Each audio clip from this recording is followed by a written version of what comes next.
Arthur Banga, bonjour. Bonjour. Le remplacement de Wagner par Afrika Korps, est-ce que c'est juste un changement de casquette ou est-ce que c'est plus profond que ça? Un peu des deux, parce que il y a d'abord la casquette qui va changer, parce que depuis la rébellion de Prigojine et son décès, il y a l'idée en Russie, suite au Kremlin, de reprendre le contrôle de ses activités en Afrique. Deuxième chose, parce qu'aussi, on a le constat que les choses n'avancent plus. Et donc ces deux phénomènes, changer donc de casquette et aussi tenter de reprendre la main, sont les deux facteurs qui peuvent conduire au retrait de Wagner du Mali. Bravo à Wagner qui en 3 ans a bouté les terroristes de nombreuses zones du Mali et reconquis la capitale régionale de Kidal, disent les médias pro-russes. Est-ce que c'est vrai? Est-ce que le bilan militaire de Wagner est positif? Il est très mitigé ce bilan. Il y a quand même la victoire de Kidal qui est importante pour l'image déjà de la reconquête, mais importante aussi pour la stratégie du gouvernement malien. Mais depuis justement cette victoire significative en novembre 2023, il n'y a plus rien. Il y a plutôt des défaites. Tizawaten, tout récemment des attaques qui se multiplient. Et je pense que quelque part, l'action de Wagner est mitigée, sinon peut-être même négative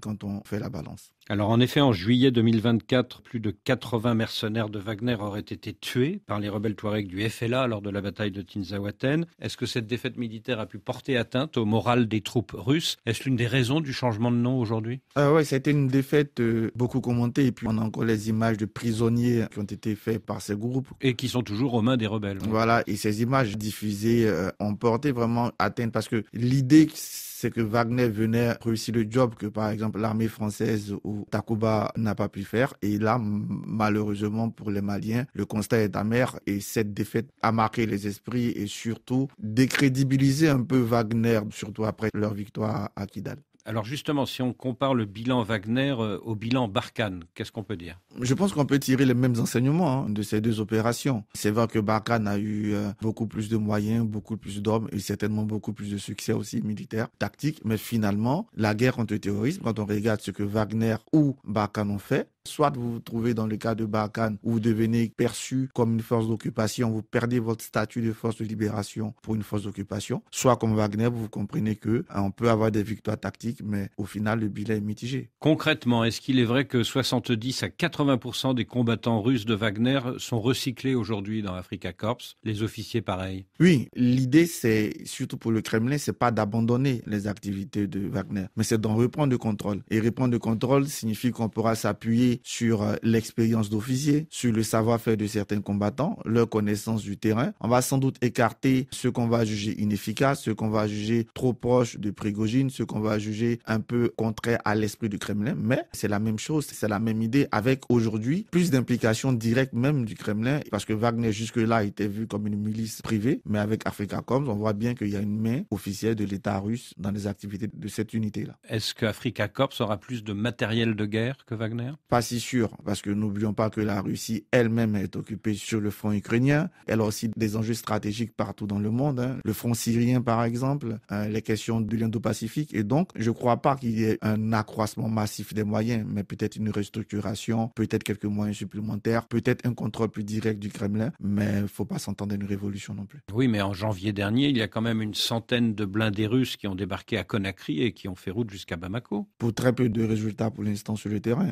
Quelle est l'efficacité aujourd'hui des tanks dans une guerre asymétrique? Est-ce que Wagner faisait de la protection rapprochée des officiers supérieurs de la junte malienne et est-ce qu'Afrika Korps va continuer cette mission? Les missions ne vont pas changer. Et en ce moment-là, on l'a bien vu sur certaines images très claires, authentifiées, que Wagner faisait souvent de la surveillance de personnalité. La protection, en fait. De la protection, oui. Sur le plan opérationnel, Wagner jouissait d'une certaine autonomie, surtout du vivant d'Evgeny Prigojine. Est-ce qu'Afrika Korps sera plus sous le contrôle direct du ministère russe de la Défense à Moscou? Oui, ça sera l'un des grands changements parce que justement, Prigojine s'est autorisé des largesses au nom de cette autonomie. Donc, clairement, la plus grande différence sera à ce niveau-là. Ça sera l'impact direct des autorités russes, le contrôle direct sur l'action que va mener Afrika Korps. Et ça va changer de l'autonomie de Wagner. Sur le plan des droits de l'homme, Wagner a commis plusieurs massacres, notamment dans la communauté Peul du Mali. À Moura, près de Mopti, en mars 2022, plus de 500 civils ont été tués par les Russes de Wagner. Est-ce que les Russes Russes d'Africa Corps sont prêts à continuer les mêmes exactions, à votre avis, ou pas? On verra. Si Wagner faisait le job, entre guillemets, et même sur le front ukrainien, recruter des prisonniers et tout ça, c'est parce qu'on ne voulait pas mêler directement la Russie officielle à ces aspects, la massacre, etc. Ça peut donc avoir un impact positif dans ce sens-là, parce que le fait d'être lié directement au Kremlin peut avoir la conséquence d'être un peu plus regardant sur ces aspects-là, parce que ça peut remonter directement sur la réputation du Kremlin et de la Russie. On peut donc espérer qu'il y aurait moins d'exactions, même s'il faut rester vigilant et prudent. Parce qu'Africa Corps, ça responsabilise directement Vladimir Poutine? Beaucoup plus que Wagner. Wagner, c'était une milice privée. Du coup, l'Algérie protestait auprès de la Russie contre la présence de mercenaires à la frontière sud de son territoire.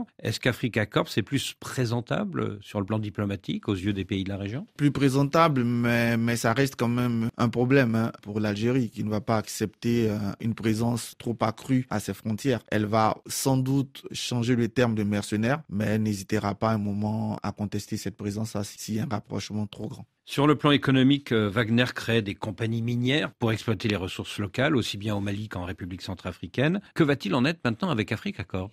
Je pense que la logique va se perpétuer, peut-être pas avec les mêmes acteurs, peut-être pas directement Africa Corps qui va sans doute se concentrer sur ses aspects militaires, mais faut bien voir qu'on est une opération stratégique dans le sens large du terme, c'est-à-dire on fait à la fois du politique, du militaire, du diplomatique, mais aussi de l'économie. Et donc la Russie n'entend pas perdre les gains économiques de Wagner, c'est pas possible. Notre présence en Afrique s'accroît. Nous allons nous concentrer principalement sur l'interaction économique et l'investissement, affirme Dimitri Peskov, le porte-parole du Kremlin. Ça va se traduire comment sur le terrain économique? Aujourd'hui, l'un des reproches que l'on fait justement à la Russie, c'est de n'apporter sur le continent que son savoir-faire militaire. Aujourd'hui, elle va essayer aussi de montrer qu'elle sait être un partenaire économique fiable au même titre que la Chine, les pays occidentaux. Et c'est une façon pour elle aussi de rechercher des marchés pour les entreprises russes, pour le gouvernement russe, et aussi montrer qu'elle peut rapporter de la richesse, améliorer le niveau de vie des populations du Mali. Elle peut contribuer à ça. Oui, en fait, quand Dimitri Peskov dit ça, c'est qu'il est conscient que l'économie, c'est le talon d'Achille de la Russie. Tout à fait. Je pense qu'aujourd'hui, la Russie se vend en Afrique beaucoup plus sur son hard power que sur son soft power. Donc, il y a l'idée aujourd'hui de séduire aussi par l'économie, quelquefois par la culture. On voit de plus en plus de sommets où sont invités des jeunes Africains en Russie. Et donc, l'idée, c'est de profiter de cette percée militaire, de cette percée diplomatique pour montrer que la Russie sait être une puissance globale, une puissance totale. Wagner, c'était pour 3 ans. Africa Corps,